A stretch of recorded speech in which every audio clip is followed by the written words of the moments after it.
Thanks, everyone, for calling in today. We'll ask Coach Smart for just a few opening comments to get us started, and then we'll go to your questions. Coach? Yep, we opened with our preparation.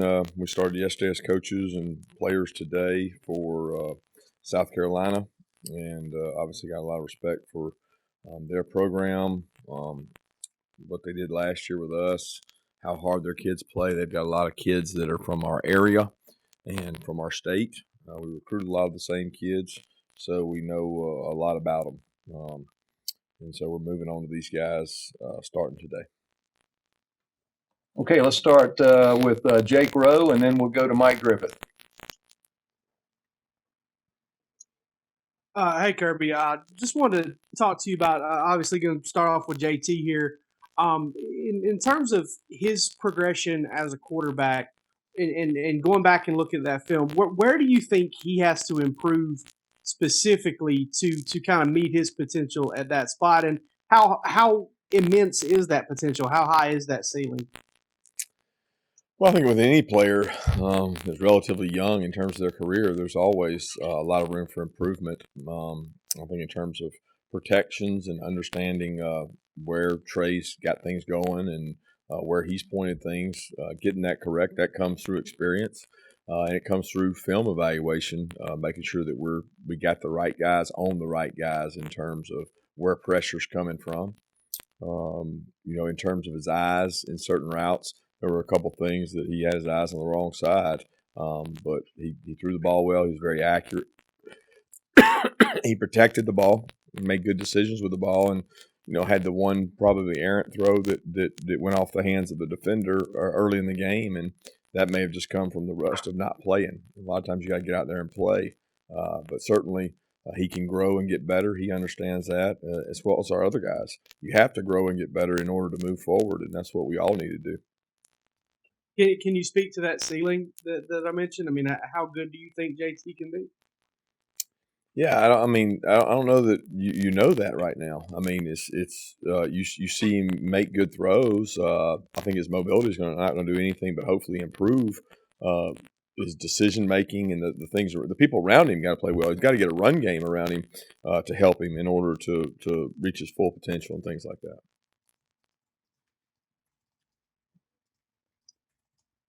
Kirby, I know you guys are primarily a man team. I know that's your personality, but with what we're seeing, the proliferation of these spread teams, the way these passing games are improving with kids being more talented, are you going to have to evolve into more of a zone team and get better at the zone coverage? Your guys looked like, I don't know, they didn't look comfortable playing zone in that first half against Mississippi State. I would totally disagree with you first and foremost because I don't think we're a man team. It depends on how you define man, to be honest. But in terms of coaching, we don't define it maybe like you guys do. We play very little man, just straight man. That's not what we play a lot of. We play matchup zones a lot, and we have a lot of different coverage multiples. But in that game, it was completely different than anything we play all together. We rep zone every week, regardless of whether we play it or not, because you think you have to have the ability to have eyes on the quarterback with all the athletic quarterbacks now. So over 50% of our reps in practice are invested in zones, so you can break on the ball. And to be honest with you, our guys were completely comfortable breaking on the ball. You're not going to stop those routes playing zone all the time. They're going to throw it and catch them. The idea is to stop them before they get more than 5, and then hopefully bring up some third downs and some batted balls. So we're comfortable playing zone, completely comfortable playing zone. But it's hard when you drop 8 and they throw it underneath, and they did a good job. They're very efficient in what they did. They didn't have a lot of the mistakes they had against other teams. Let's go to Anthony Dasher and then Chip Towers. Hey, Kirby. Good morning. How concerned were y'all? I guess going in after as far as after the game goes, as far as how JT will be feeling, and how is he physically right now after going through the whole game? In terms of just how he's feeling, with the knee, did he come out feeling okay with the knee? Yeah, he came out feeling. He didn't take many hits. You think about it. Playing quarterback in a game is not a lot different than playing it in practice, other than when you get tackled or hit. I think he took one really good shot on one of the deep balls, but it didn't affect his knee. He did a good job. One time protection broke down. He got down and he took the sack. He didn't avoid it. He didn't get rid of the ball, but he didn't turn the ball over. And that, like I said before, we have good pass protectors. We have to do a good job protecting him. He's got to use his mobility in the pocket, which he did one time. He spun out of trouble and made a throw downfield to George. So he did some nice things there. But in terms of soreness, no, he was fine. Thanks. Kirby, kind of following up on the zone defensing, South Carolina does what they do, and Mike Bobo does what he does, and Mississippi State obviously does what they do, which is different than pretty much anybody else. But obviously, they were able to just pound that, first down, middle of the defense, and end up with second and shorts and manageables and stuff like that. Do you expect, South Carolina obviously sees that. Do they try to do more of it? And reviewing it, what could you guys have done better, or is that's just what happens on that offense, and you didn't get the deflections and interceptions and stuff like that you wanted? Yeah, you'd probably have to ask Mike Bobo what he's going to do, not me, because I don't know. I just know that most offensive coordinators, Mississippi State is not a big game to watch. So I think when you see defenses the way they play Mississippi State, it doesn't carry over. Like most offensive coordinators we talk to, they don't even put that game in their breakdown because it's irrelevant, because the defenses they're watching are not the defenses they're getting. So that'd be a question for him. And in terms of what Mississippi State did, like I told you, they were very efficient in their ability to throw those underneath patterns. And there's a lot of things we could have done, but the teams that have done those haven't been successful doing them. So, you got to have change up, you got to have pitches. And we felt like we were going to be able to stop them. And sometimes we did. And in the second half, we played the same defenses and stopped them. So it didn't change anything. It's no magic potion. It's the way we chose to play them, which is exactly how several other teams have played them. It doesn't make it right, wrong, or indifferent. I'm really worried about South Carolina, not Mississippi State. Okay, let's go to Seth Emerson and then Mark Weiser. Kirby, I'm curious because it's hard to tell just watching the game with JT and checks and plays, audibles or whatever. How much was he doing? How much was he able to do? How much more could he potentially do as he gets more experience? I had the same game plans we really had with the other quarterbacks in terms of, I think everybody likes to make a big deal, especially in the media profession, of how much is quarterback control and how much is offensive quarterback. The game plan is set up to where you have run checks, you have pass checks, you have flexibility on protections to redirect things. Nobody really is different in college football in terms of that. Some quarterbacks can handle more than others, and JT is not going to be – we're not going to be limited by what JT can do. We'll be limited by what we can do with our offensive line, our tight ends, our receivers, and backs, because for everything you do with JT, they have to be able to do as well. And you can't rep 100 different checks every week. So JT understands our system. He's got flexibility to do some things in certain calls, and then in other calls he doesn't. It just depends on how the game's going. If you're running the ball for 8 yards a clip, you don't need to attach an RPO. If you aren't running the ball for a lot, then you put the decision in the quarterback's hands and sometimes give him more flexibility. But that's all based off how the game's going and how the game plan's set, and JT's certainly fine with that. Kirby, what are your memories of head-to-head meetings with Mike as a coordinator, or when you're both coordinators, I guess? And what do you think of matching up with him now as head coaches, going up against a good friend in this setting? It doesn't change a lot for me because it's a game that we're trying to win based on the players on the field. It's not between Mike and I. I got a lot of respect for him. He's one of the best football coaches I know in terms of motivation, passion and energy for the game, recruiting, all those things. Got a lot of respect for him and the job he does and has done throughout his career. I mean, his record speaks for itself in our conference, what he's been able to do. And I know he'll have those guys ready to play. But as far as our history, I don't think that it really matters in this game. Let's go to Dean Legge and then Brandon Sudge. Kirby, how do y'all set the tone in practice this week as it relates to the offensive line? Do they know? Have they already sort of started looking at stuff and so forth? Or did they immediately know after the game that they had to get some things corrected in terms of whatever they got to correct? Yeah, just got to be creative in the run game. When people play you like Mississippi State plays you, it's you got to be patient, creative. You got to throw. So I mean, there's things we can improve on. Most certainly, always is. But you're not going to see a lot of teams rushing for a lot of yards against those guys if they're playing the same way they played against us. Hey, Kirby, I have a couple questions. First, going back to Mike, I mean, can you kind of elaborate on his qualities as a coach, where you saw him motivate guys and kind of be that guy? Do you have a memory of how you've seen that in the past? And then also with Jermaine, I mean, I know you said you're gonna say that he needs to like improve and get better, but I remember a couple weeks ago you said he keeps getting better and better and better. Is he starting to realize that potential that y'all saw when you added him out of high school? Yeah, I think Jermaine's getting better because he works hard. I mean, there's a lot of potential to grow in terms of, he doesn't block the right guy all the time. He doesn't know all his assignments. He doesn't know his split. But the things you guys see, the things the public sees are awesome. So I want him to be the complete player that he can be. I want him to help benefit our teams in terms of second level run game, of getting runs started. There were a couple runs that didn't get started that you could say were his fault because he didn't do the right thing. So it's not like he doesn't have room to improve. He does. But the thing about Jermaine is he cares. Like, that's important to him. He wants to do those things right. And on top of that, he's got good ability. The want to is half of it. The ability is the other part, and opportunity also. He got an opportunity to make plays, and he made them when he got an opportunity. So he'll continue to grow. In terms of Mike, I can't think of any specific examples. The guy comes from a coaching pedigree, in which his dad's one of the best coaches to coach in our state. He's grown up in a coach's family. He's got thick, tough skin, and players like him. Players enjoy playing for him because he coaches hard and with passion and energy. Hey, let's go to Paul Newberry and then Austin Roper.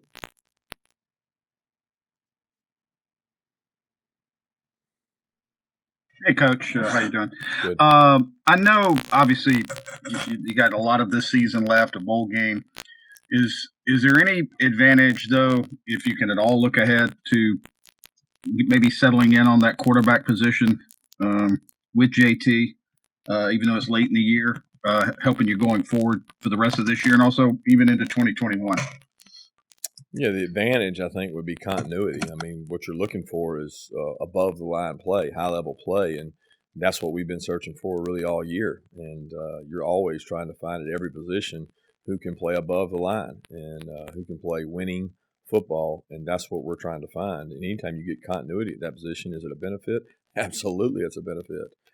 We got to produce more sample size that way and continue to grow that position.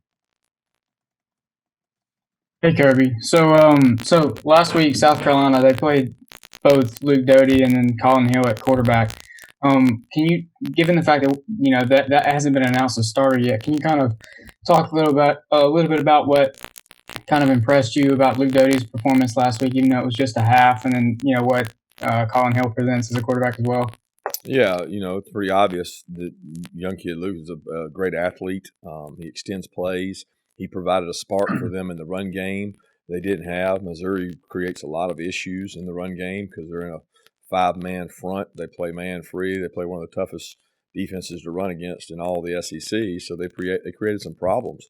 When they lost Shy Smith, it made it tough because he was one of their best weapons in that game. So it was a tough sledding to run the ball, and I thought Luke brought some more energy. Colin obviously knows everything Mike wants to do, knows his checks, understands his systems, can do the run game checks, can make all the throws. He's got a really good arm and very accurate. So they're very different quarterbacks, and they complement each other.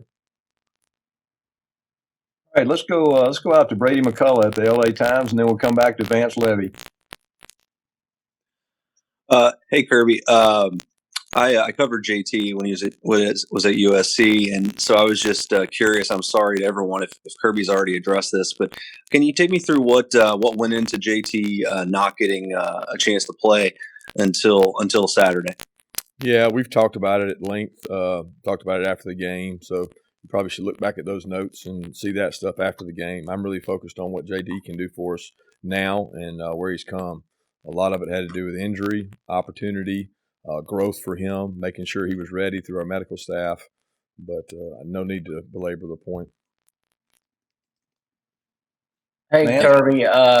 Obviously, no, the skills of George Pickens are undeniable. But how has he developed as a team player in his second season? And then finally, since it's Thanksgiving, what are you most thankful for in this interesting of all interesting years? Health, family, friends, ability for these young men to play this game that we all love, and all the people that make it possible to play this season, because there's a lot of people hard at work to make sure that these kids get this opportunity. I'm very thankful for our players, their ability to so far, knock on wood, stay healthy and stay for the most part COVID free.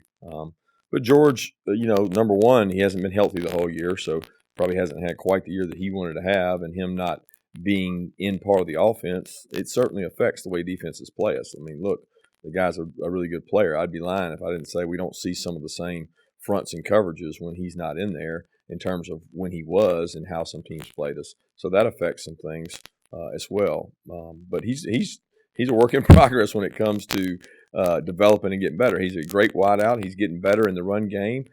He's really physical when he blocks. He's got to block the right guys all the time, and he can be an impact on our overall team in terms of energy level and enthusiasm. When he makes plays, it sparks a lot of guys.